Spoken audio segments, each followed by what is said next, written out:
चलिए बेटा, हम लोगों ने अभी तक वर्क के ऊपर 3 लेक्चर देख लिए हैं। आज का लेक्चर हमारा चौथा होगा और आज का लेक्चर पर जो हम कॉन्सेप्ट सीखने वाले हैं वो वर्क के ऊपर लास्ट लेक्चर है। इसके ऊपर एक और हम वर्क के ऊपर एक वीडियो और लेके आएंगे जिस पर क्वेश्चंस आपके जेईई मेंस और साथ में कुछ एडवांस के क्वेश्चंस और कुछ इरोडोप के क्वेश्चंस भी आपको देखने को मिलेंगे, ठीक। और साथ में कुछ और आपको एडवांस लेवल के क्वेश्चंस भी उसमें देखने को मिल जाएंगे। अच्छा, एक लेक्चर जो 5वां लेक्चर लेके आएंगे वो लगभग हर एक एग्जाम में आया हुआ क्वेश्चन हम लोग उसमें कवर करेंगे। और बेसिकली हमारा जो फोकस है वो मेनली किस पर है, JEE mains and JEE advance.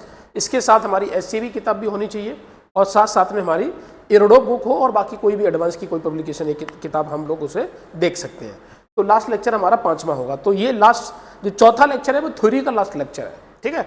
आइए भैया देखते हैं इसमें क्या क्या क्वेश्चन हमारे पास बन सकते हैं, इसके ऊपर हम देखते हैं। जैसे कि यहां देखिए, एक क्वेश्चन मैं लेता हूं। हमारे पास दिया है एक इंक्लाइन प्लेन। ऐसा क्वेश्चन जेईई मेंस में भी आया है। थोड़ा सा हम क्वेश्चन को चीजों को ढंग से समझते हैं। देखिए भैया, हमारे पास म्यू की वैल्यू दी है 0.5 और मैंने बोला कि यहां पर एक फोर्स लगा रहा हूं मैं।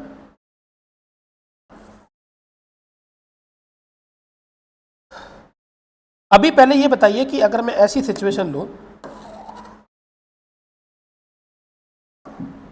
कि क्या ये ब्लॉक चलेगा कि नहीं चलेगा, तो सबसे पहले तो हम ये चेक कर लेते हैं।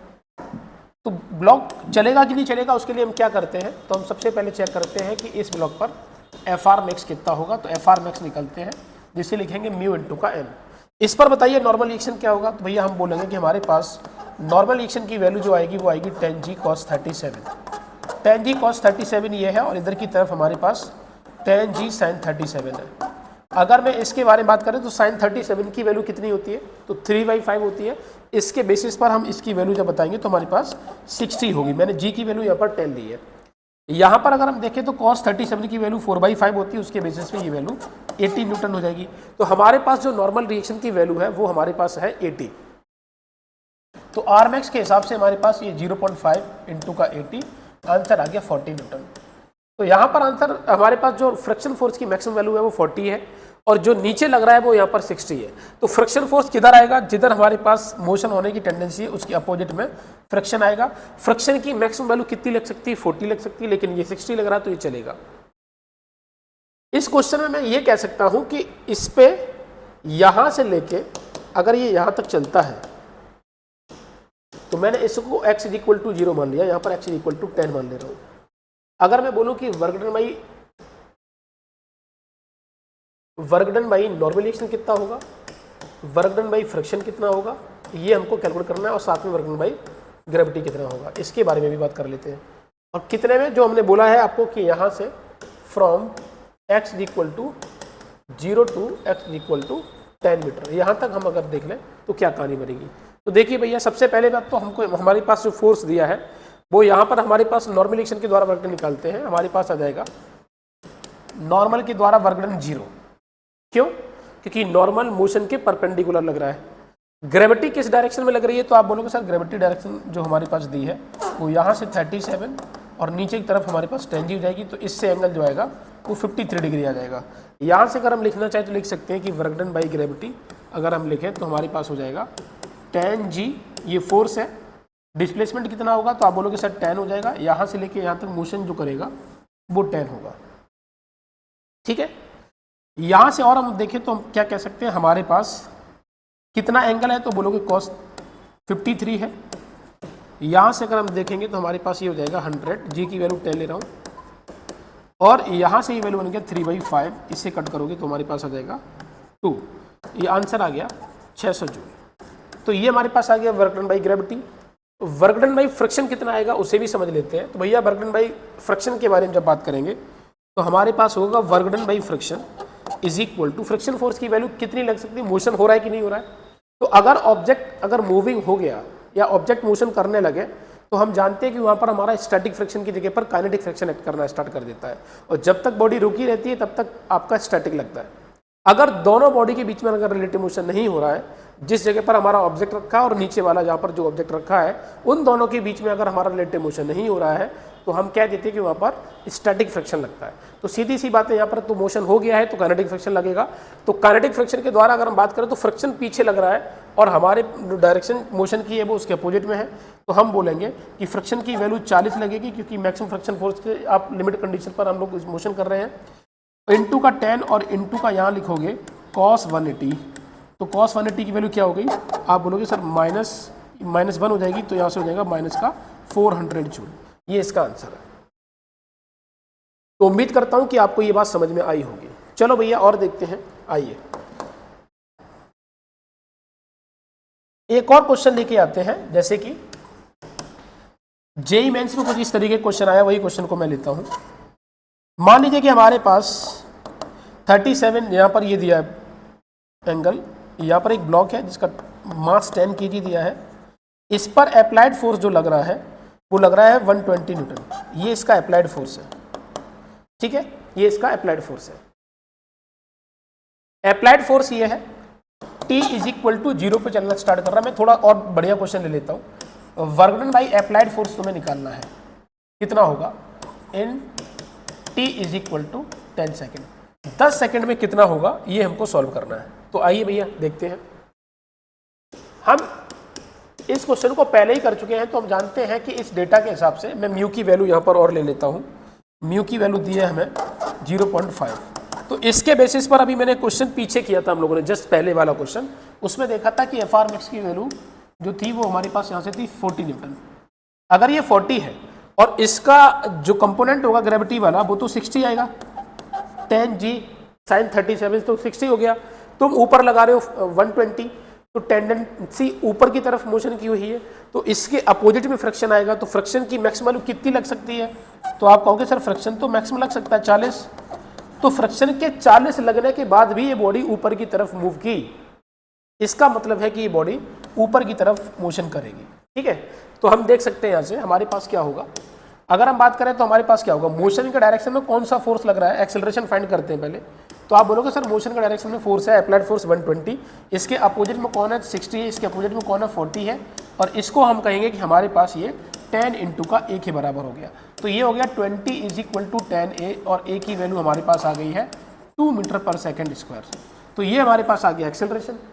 अगर एक्सेलरेशन आ गया तो भैया हम क्या करेंगे, हमको यहाँ पर फाइंड करना है कि कितना डिस्प्लेसमेंट होगा 10 सेकेंड में। तो हम s is equal to u t plus half a t square का यूज़ कर सकते हैं। हमको स्टार्टिंग की कोई वेलोसिटी नहीं दी है, तो हम उसको क्या मानेंगे, उसको 0 मानेंगे। तो भैया हमारे पास ये आ गया। अब देखो यहाँ से, तो हम क्या लिखेंगे यहाँ से, s is equal to 0 plus का हाफ इंटू का 2 और इंटू का 10 का स्क्वायर। हमारे पास जो डिस्प्लेसमेंट आ गया वो आ गया हमारे पास 100 मीटर। इसको देखते हुए अगर आप चाहो तो यहाँ पर हम इसका वर्क डन बाई फ्रिक्शन भी निकाल सकते थे, तो लेकिन क्वेश्चन में मैंने जो पूछा है वो work done by applied force पूछा है। अप्लाइड फोर्स कितना है 120 है, डिस्प्लेसमेंट कितना हुआ है 100 हुआ है, दोनों के बीच में एंगल कितना होगा तो 0 डिग्री होगा, क्योंकि इसी डायरेक्शन में बॉडी मोशन की है, कितना की है s is equal to 100 metre. तो जिधर डिस्प्लेसमेंट उधर ही अप्लाइड फोर्स, मतलब दोनों के बीच में एंगल 0 डिग्री, तो हमारे पास सीधा सीधा हो गया 12000 जूल। ये work done by applied force हो गया। अगर मैं फ्रिक्शन फोर्स पूछ लेता तो आप जानते हो फ्रिक्शन फोर्स की वैल्यू, अच्छा फ्रिक्शन फोर्स पीछे लग रहा है, आगे डिस्प्लेसमेंट है, तो सीधा सीधा लिख देता हूं मैं 40 इंटू का 100 हमारे पास हो जाएगा माइनस का 4000 जूल। तो ये क्वेश्चन है। बाकी वर्क डन बाई नॉर्मल और वर्क डन बाई ग्रेविटी जैसे पीछे हम लोगों ने क्वेश्चन सॉल्व किया था, एज इट इज वही इसका आंसर होगा।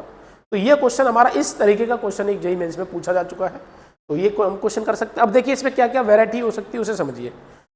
मैं आपको होमवर्क दे दे रहा हूं इसके ऊपर, देखिए जैसे कि एक क्वेश्चन मैं ऐसे ले रहा हूं,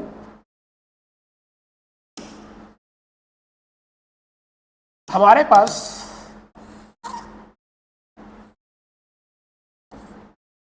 में 37 ये दिया है, एक ऑब्जेक्ट यहां रखा 10 kg का, मैं ऊपर से नीचे की तरफ फोर्स लगा रहा हूं और इसकी वैल्यू ले लीजिए सपोज 20 न्यूटन, और same t is equal to 0 से लगाना स्टार्ट किया।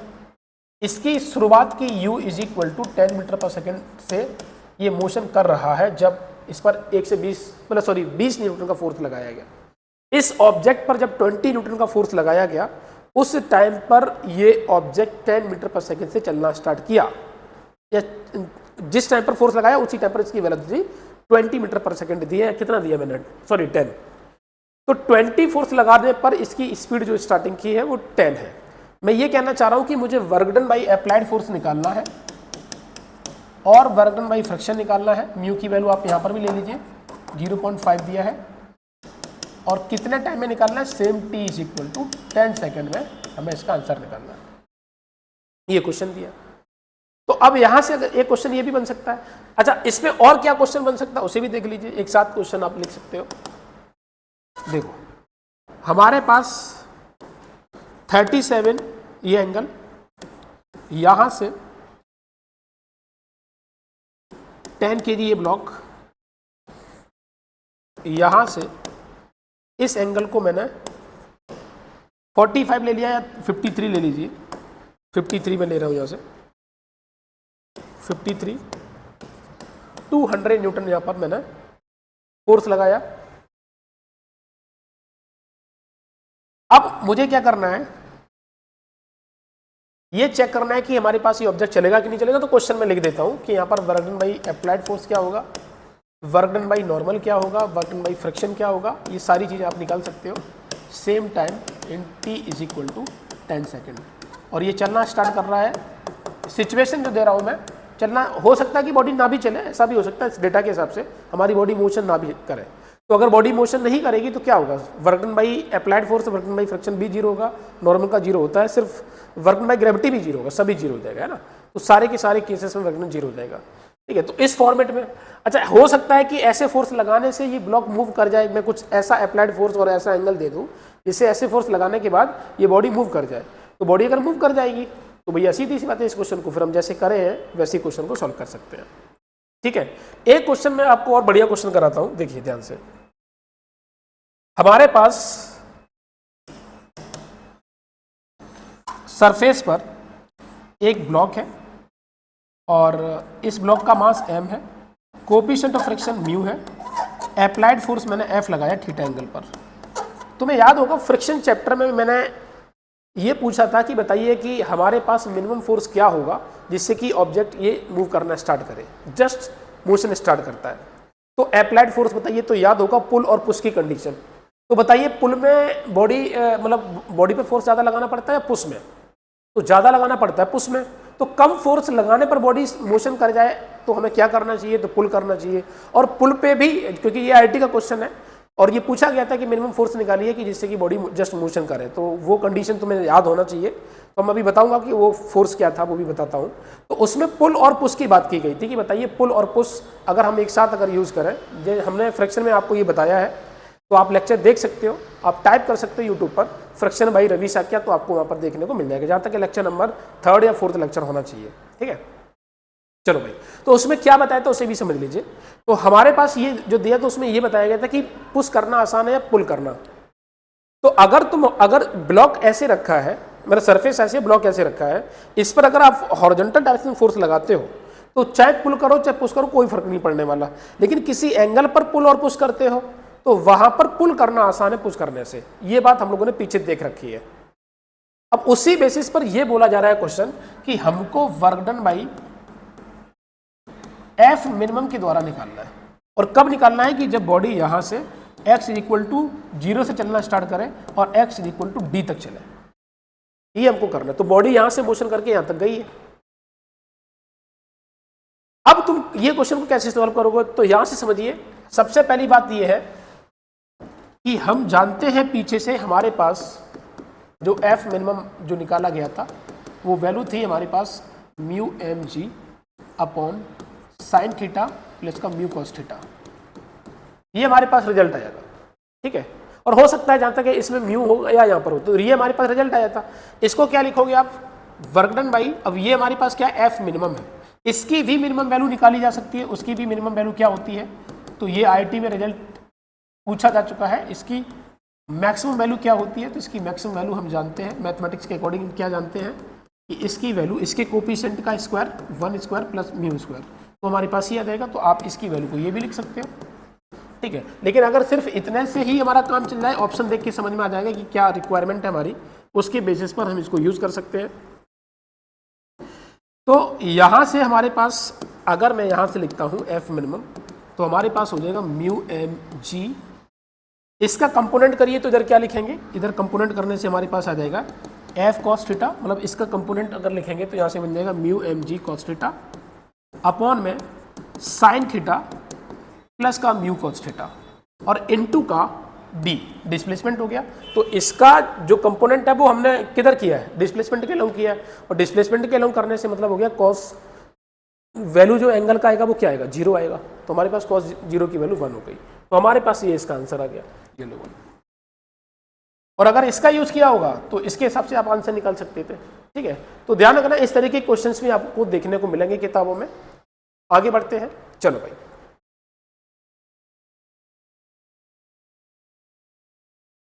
अगला क्वेश्चन, अब क्वेश्चन थोड़ा ग्राफिकल देख लेते हैं। आओ, हम एक कॉन्सेप्ट मैथमेटिक्स में जानते हैं कि अगर हमारे पास y वर्सेस x में कोई भी कर्व दिया है, अगर मुझे इसका एरिया फाइंड करना है, एरिया अंडर कर्व, तो हम लिखते हैं y dx का इंटीग्रेशन। क्या लिखते हैं, y dx का इंटीग्रेशन। इस पर बेस्ड अगर हमको क्वेश्चन अगर करना हो यहां पर तो क्या कर सकते हैं उसे देखिए। हमारे पास ये x एक्सिस और ये f, यहां पर f लिया, यहां पर मैंने x लिया और बोला यहां पर कि हमारे पास ये 10 है, ये 20, ये डिस्प्लेसमेंट है, मीटर में दिया है, फोर्स है न्यूटन में है, और यहां पर लिया मैंने 100 न्यूटन। हमको बताना है कि work done by applied force क्या होगा, क्योंकि अप्लाइड फोर्स है, इसी के द्वारा वर्क डन निकालना है। तो सबसे पहले बताओ, इसके एरिया अगर मुझे निकालना हो इस कर्व का तो क्या लिखना चाहिए, y लिखना चाहिए और dx करना चाहिए। इसी के हिसाब से यहाँ पर y क्या है, आप बोलोगे सर यहाँ पर जो y है वो हमारे पास f है और इस x का dx करो और इंटीग्रेट करो, तो ये कहानी तो भैया वर्क डन की हो गई, ये हमारे पास वर्क डन हो गया। तो वर्क डन इसका एरिया क्या होगा वो देख लीजिए, हमारे पास हो जाएगा हाफ इंटू बेस कितना हो जाएगा 10, हाइट कितनी हो गई यहाँ पर 100 प्लस ये लेंथ कितनी हो जाएगी, ये हो जाएगा 10, और यहाँ पर हाइट कितना हो जाएगा, तो हो जाएगा हमारे पास 100। तो कुल मिला के अगर देखा जाए तो हमारे पास जो वर्क डन आएगा उस वर्क डन की वैल्यू आएगी 1500 जूल, ये आंसर। तो इस तरीके के भी जेईई मेंस में क्वेश्चन आ चुके हैं। आप जब पीवाईक्यू करेंगे, या हम भी आपको हो सकता है 1-2 क्वेश्चन इस पर करा देंगे पीवाईक्यू में, तो ये भैया देखो क्वेश्चन, ऐसे क्वेश्चन आ चुके हैं।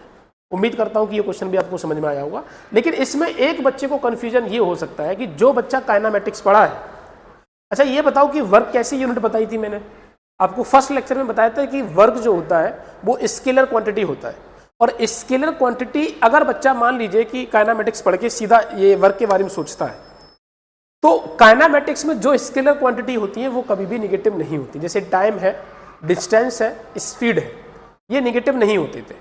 अगर आपने ग्राफिकल क्वेश्चंस भी किए होंगे तो आपको पता होगा कि अगर हम डिस्टेंस या स्पीड निकालते हैं तो एरिया अगर हमारे पास नीचे होता है उसको भी पॉजिटिव करके लिखते थे, वो काइनामेटिक्स में ही होता है। लेकिन अगर हम बात यहाँ पर करेंगे तो यहाँ पर वर्क डन नीचे वाला अगर एरिया अगर आता है तो उसको नेगेटिव लिखेंगे, ऊपर वाले को पॉजिटिव लिखेंगे। अब क्या बताना चाह रहा हूँ इसे ध्यान से सुनो। एक क्वेश्चन मैं लेता हूं, हमारे पास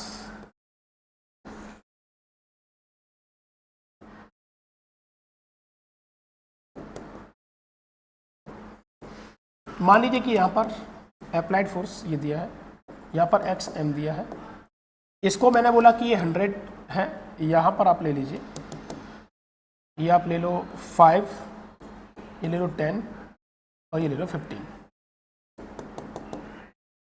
यहां पर भी ले लो आप माइनस का 100, और मुझे बता रहा है कि इसमें work done by applied force क्या होगा और कहां से कहां तक, 0 से लेके 15 मीटर तक कितना वर्क डन होगा। अच्छा एक और चीज है इसमें, अगर ये क्वेश्चन अगर मैंने आपको जैसे ग्राफिकल क्वेश्चन ये दे दिया और आपसे बोला जाए कि work done by applied force हमको निकालना है x इक्वल टू 0 से लेके x इक्वल टू 10 तक, तो तुम्हें सिर्फ इतने का एरिया निकालना है, ये वाले हिस्से का। अगर क्वेश्चन में बोल दिया जाए कि इस जो ग्राफ है इस पूरे का एरिया निकालना है तो आप पूरे का निकालो। अगर कुछ नहीं बोला जा रहा है, work done by applied force बोला जा रहा है, तो इसका मतलब है कि आपको 0x इक्वल टू 0 से लेके 15 तक का एरिया निकालना है। अगर आपको कोई पोजीशन मेंशन कर दी है तो सिर्फ उतने का ही एरिया निकालना है। इसमें भी कंफ्यूज कर सकता है एग्जामिनर, ठीक है।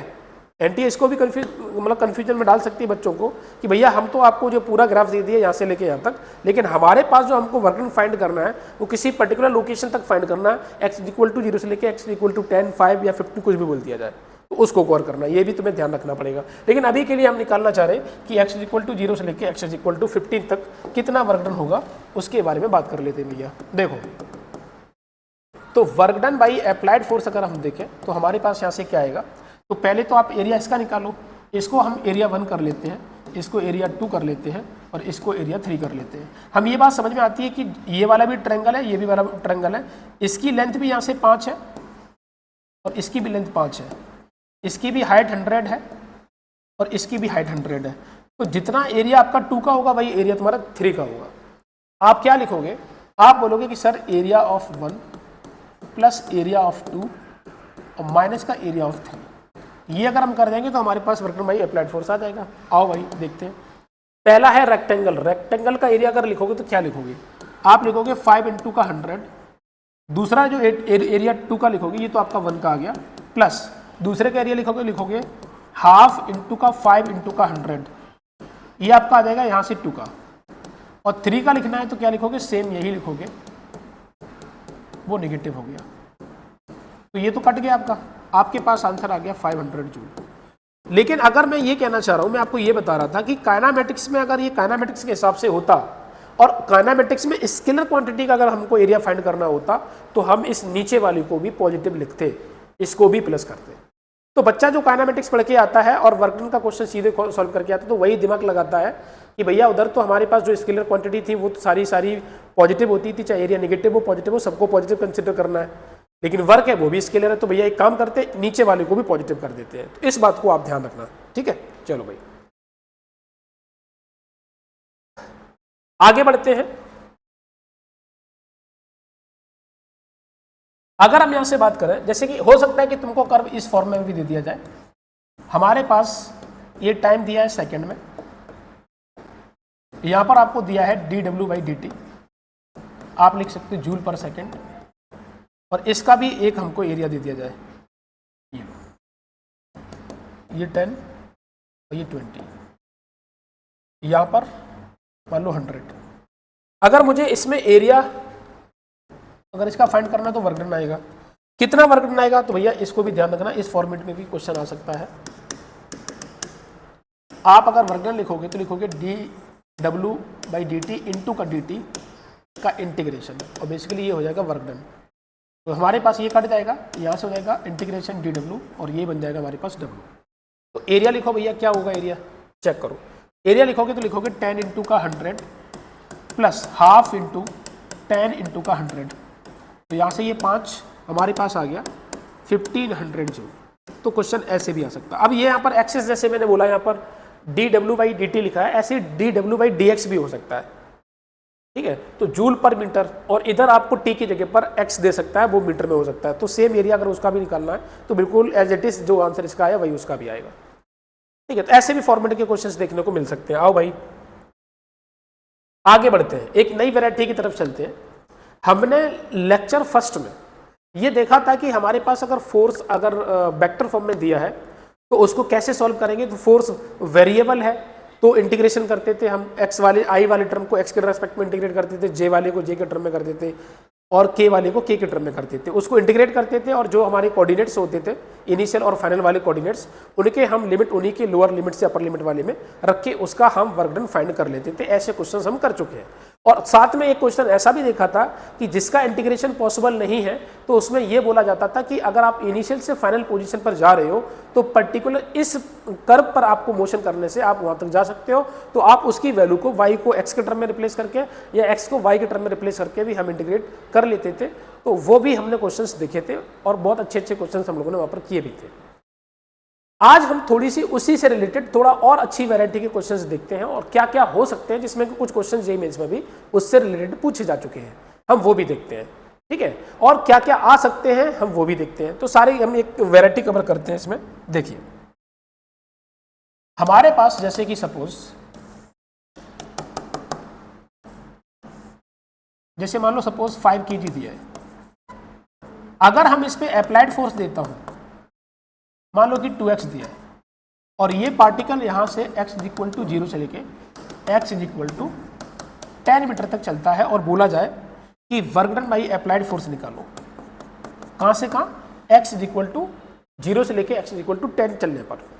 तो ये क्वेश्चन तो कर चुके हैं हम पीछे, और कैसे करना है भैया तो वो हम जानते हैं।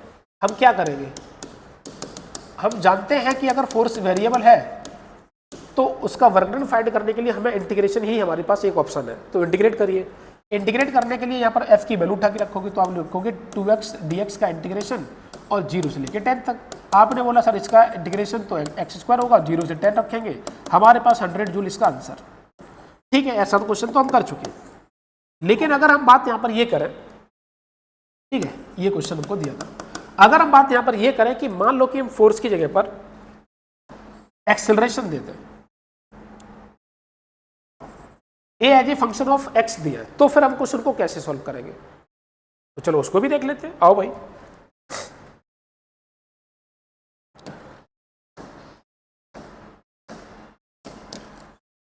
अगर हमें ये दिया है तो क्या करेंगे?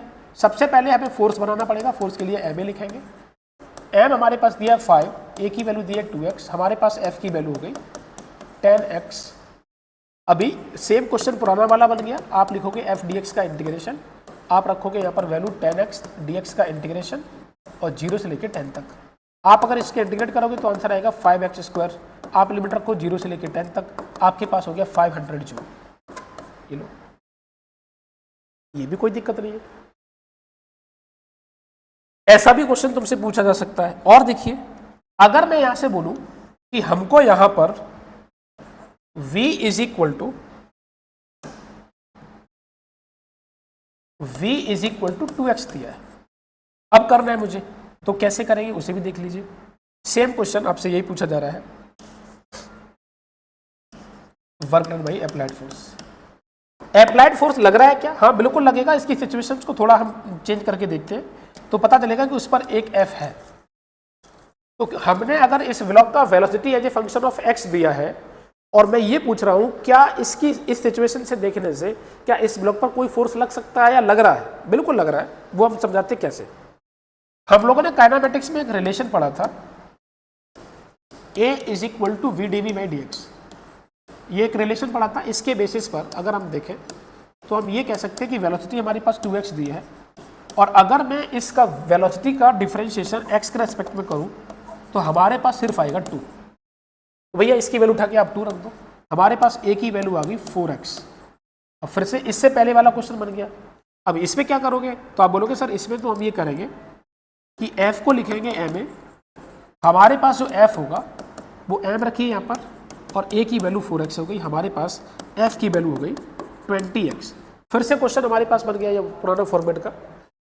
इसमें लिखेंगे work done is equal to f d x का इंटीग्रेशन। ठीक है भैया, इसमें वैल्यू रखो, लिखोगे 20x dx का इंटीग्रेशन 0 से लेकर 10 तक।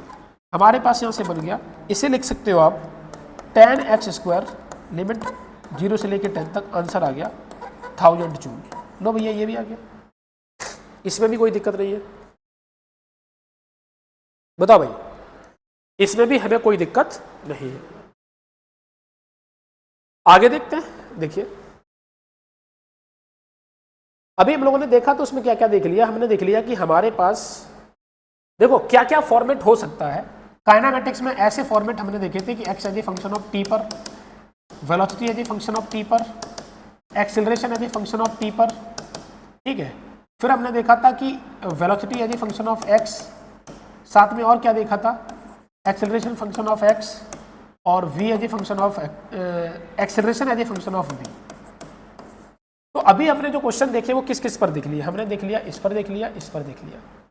अब इन पर भी देख लेते हैं। बचे हुए 4 फॉर्मेट हैं, उनके ऊपर क्वेश्चन कैसे कैसे आ सकते हैं, जिसमें कुछ क्वेश्चन आपके जेईई मेंस में पूछे जा चुके हैं। ये बात आप ध्यान रखना। जब हमसे ये आप मेरे से पढ़ रहे हो तो मेरे सारे लेक्चर कवर करने के बाद आप PYQ लगाओगे तो आपसे most of the question solve होंगे। ठीक है, और उसमें से आपको काफ़ी क्वेश्चंस आपको सीधे सीधे आपको पता चलेगा कि हाँ जो मैंने मतलब जो PYQ में दिए हैं वो क्वेश्चंस मैंने आपको क्लास में ऑलरेडी कराए हैं।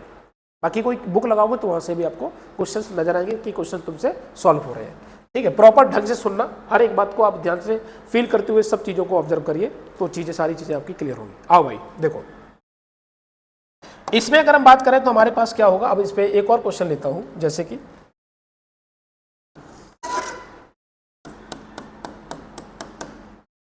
हमारे पास 5 kg का एक ब्लॉक है, यहां पर मैंने दिया A is equal to 2V, ये सिचुएशन दी है।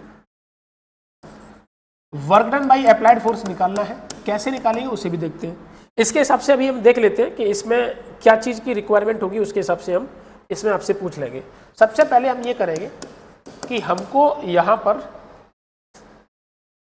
ऐसा फॉर्मेट लेके आना जो हम अभी तक जानते हैं, जैसे कि F as a function of force as a function of x, acceleration as a function of x, v as a function of x। ये क्वेश्चन इससे पहले 3 क्वेश्चन हमने देखे और तीनों क्वेश्चन में हमने force as a function of x पर लेके गए। हालांकि पहला क्वेश्चन तो आपको f as a function of x दिया ही था, बाकी 2 a as a function of x और v as a function of x वाला भी हमने f as a function of x पर कन्वर्ट किया और इंटीग्रेट किया। इसी को भी हम उसी फॉर्मेट में लेके जाना चाहते हैं, f as a function of x कैसे करेंगे। तो चलो ट्राई करते हैं कैसे करना है। देखो यहां पर अगर हम देखें तो आप लिख सकते हो a is equal to 2v। हम a को क्या लिख सकते हैं, लिख सकते हैं v dv बाई dx। इससे हम ये लिख सकते हैं 2v, v से v कट गया, हमारे पास आ गया 2v is equal to 2dx। हमारे पास इन दोनों को इंटीग्रेट कर दो तो आ जाएगा v is equal to 2x। ये क्वेश्चन अभी हम लोगों ने किया था, v is equal to 2x हमने इससे पहले क्वेश्चन हमने दिया था आपको, तो सेम डेटा हमारा वही है, ये क्वेश्चन हमने कर लिया था। अब इसको क्या करोगे आप, फिर से हम यहाँ से जो अभी हम लोगों ने किया था कि एक्सेलरेशन को लिखने के लिए v dv बाई dx लिखेंगे और हमारे पास यहाँ से v की वैल्यू 2x दी है और इसका इंटीग्रेशन करोगे x के रेस्पेक्ट में तो 2 आएगा, तो हमारे पास हो गया यहाँ से 4x और ये a बन गया। फोर्स बनाने के लिए हम क्या लिखेंगे, तो हम ये क्वेश्चन कर लिए अभी, है ना। तो हमारे पास यहाँ से हो जाएगा 5 और ये हो जाएगा 4x, आपकी f की वैल्यू आ गई 20x, तो ये फोर्स आ गया। इसके बाद तो आपको ये करना है, तो ये क्वेश्चन हम कर चुके हैं, ठीक है, यहाँ से कर लीजिए। उम्मीद करता हूँ कि ये भी क्वेश्चन आपको समझ में आया होगा।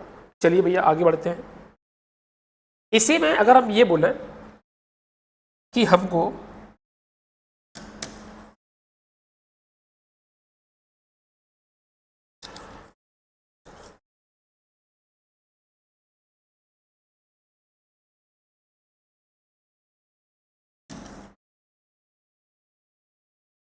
चलो भाई बाकी 3 फॉर्मेट बचे हैं, उस पर भी देख लेते हैं।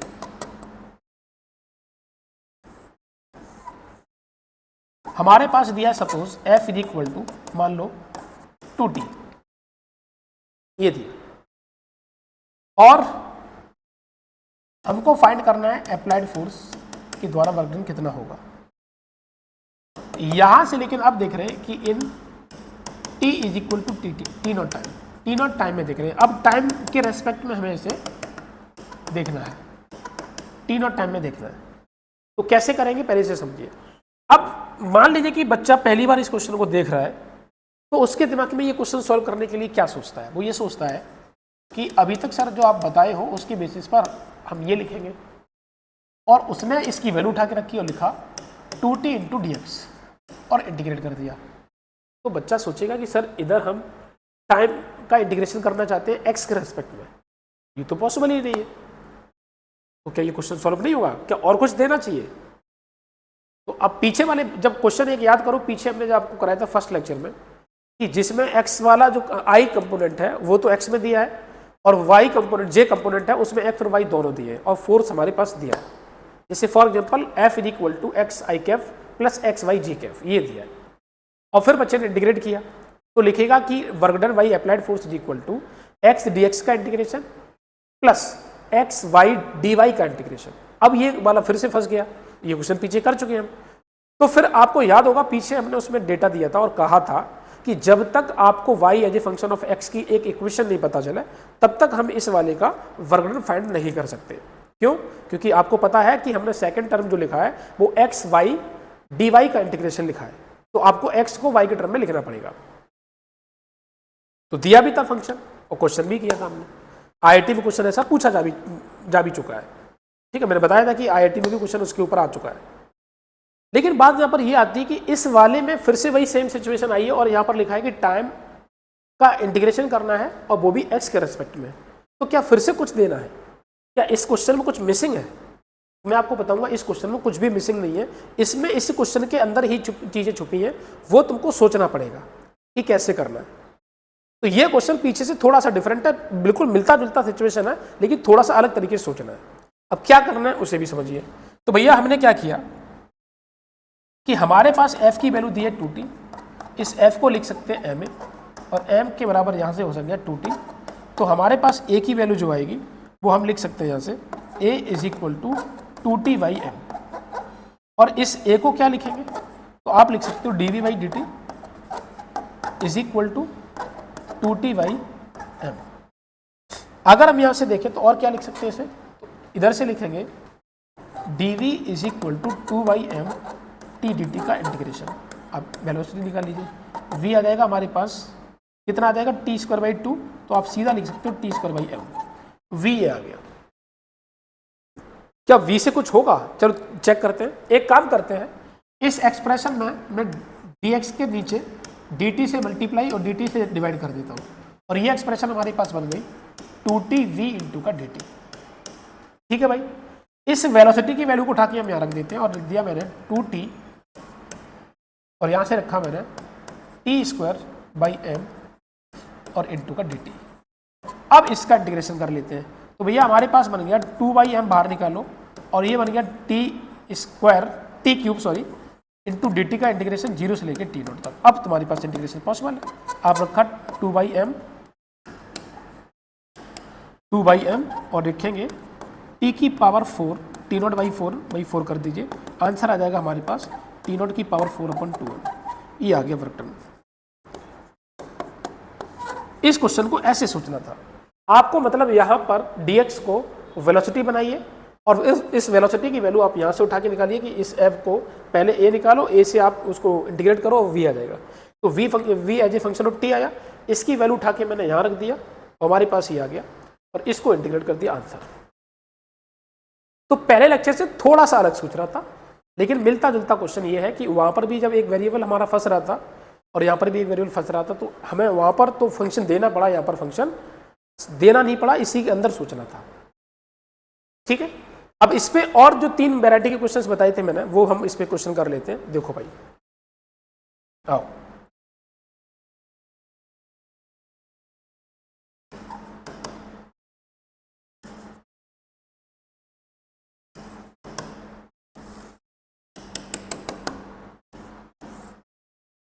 हमारे पास जो दिया है a is equal to t दिया है और इसका मास दिया है 2 kg। फिर से work done by applied force in t is equal to t0 time, ये हमको निकालना है। जरा चेक करो कि ये क्वेश्चन कैसे करेंगे। तो भैया तो हो सकता है जो अभी हम लोगों ने दिया वही क्वेश्चन हो जाए, इसे सॉल्व करने से पता चलेगा। तो आओ हम लिखेंगे work done by applied force is equal to f dx का इंटीग्रेशन। तो सबसे पहले तो f निकालना पड़ेगा, तो f निकालने के लिए होता है ma, तो m की वैल्यू उठा के रखो, 2 इंटू का a की वैल्यू दी है t, हमारे पास f इज इक्वल टू आ गया 2t। ये तो पुराना क्वेश्चन बन गया, इससे जस्ट पहला वाला क्वेश्चन बन गया। ठीक है, तो अगर a as a function of t दिया है, तो इससे पहले वाले क्वेश्चन को कन्वर्ट करने के लिए तुम्हें मास से मल्टीप्लाई करना पड़ेगा एक्सेलरेशन का, और फोर्स बना लो, और फोर्स बनाने के लिए जो अभी मैंने क्वेश्चन किया था वैसा क्वेश्चन बन गया, तो आंसर। ठीक है, आओ भाई अगला क्वेश्चन। अगर मैं यहां से बोलूं कि मुझे velocity as a function of x दिया है, तो क्या कैसे करोगे। आओ भाई, मैंने बोला कि v इज इक्वल टू, मान लो कि हमारे पास दिया है 3t², ये दिया, इसको कैसे सॉल्व करोगे, इसको सॉल्व कैसे करोगे। तो इसके लिए हमें क्या करना है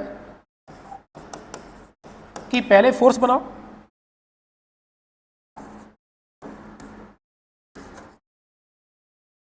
देखो अगर हम फोर्स बनाएंगे तो हमें लिखना पड़ेगा ma, और अगर मैं इस वेलोसिटी का डिफरेंशिएशन कर दूं तो हमारे पास हो जाएगा 60। आप रखो, हमारे पास बन जाएगा f is equal to 2 into का 60, आंसर आ गया f is equal to 12t, f is equal to 12t, ये हमारे पास आ गया। और वेलोसिटी तो मैं सीधी सीधी दिया है, तो यहां से भैया क्या करोगे, आप लिखोगे work done by applied force is equal to f की वैल्यू आ गई 12t, सॉरी ये 12 है, 12t, तो इसकी वैल्यू उठा के रखो 12t, और इसको क्या लिख सकते हो आप, dt इंटू का dt, तो ये बन गया वेलोसिटी। आप लिख सकते हो v इंटू का dt। आप वेलोसिटी की वैल्यू उठा के रखो, तो v तो तुम्हें दिया क्वेश्चन में 3t² dt का इंटीग्रेशन हमारे पास आ जाएगा 36t क्यूब इंटू dt का इंटीग्रेशन 0 से लेकर t0 तक। आप इसे क्या लिखोगे 36 t0 की पावर 4/4, यहाँ से आ जाएगा 9, हमारे पास आंसर आ गया। Work done by applied force is equal to T9 T0 की पावर 4। ये लो भाई, ठीक है, तो ये हमारे पास क्वेश्चन सॉल्व हो गया। लो भाई, इसी तरीके से जेईई मेंस में क्वेश्चन आपको पूछा गया है position as a function of t, तो कोई बड़ी चीज नहीं है, उसको भी हम देख लेते हैं। आओ भाई देखो, अगर मैंने इसमें position as a function of T दे दिया, मान लो सपोज मैं क्वेश्चन वही ले लेता हूं जो पूछा गया था, ये क्वेश्चन पूछा गया था कि x as a function of t में ये दिया था, और मान लो कि वहां पर तो आपको टाइम की वैल्यू दी थी कि इतने टाइम से इतने टाइम तक इंटीग्रेट करना है, कुछ ऐसे मुझे डेटा याद नहीं है, ये वाली तो वैल्यू मुझे याद है कि x में ये दिया था t² + t + 1, लेकिन हमको यहाँ का याद नहीं है डेटा। आप t = 0 से लेके t = 4 सेकंड तक ले सकते हो, ऐसा कुछ आपको क्वेश्चन दिया था। तो वही फॉर्मेट है, उसी फॉर्मेट को करना है। कैसे करोगे, तो आपको पहले x को इसके टर्म में लिखिए, तो इसको क्या लिख सकते हो, आप लिख सकते हो dx dt is equal to 2t plus का 1, तो आप लिख सकते हो dx is equal to 2t + 1 into का dt, आपने ये लिख दिया। साथ में इसको 2 बार इंटीग्रेट करो, एक बार तो वेलोसिटी जब आप लिखोगे तो ये वेलोसिटी होगी, इस वेलोसिटी का भी डिफरेंशिएशन करो तो कितना आ जाएगा 2। आपको फोर्स बनाना है, तो फोर्स कैसे बनाओगे, फोर्स बनाने के लिए आपको F = ma करना पड़ेगा। m की वैल्यू 2 दी है और इसकी भी वैल्यू कितनी आ गई, इसकी भी एक की वैल्यू 2 आ गई, तो फोर्स की वैल्यू होगी 4, तो आपने लिख दिया 4 न्यूटन। फोर्स 4 न्यूटन आ गया।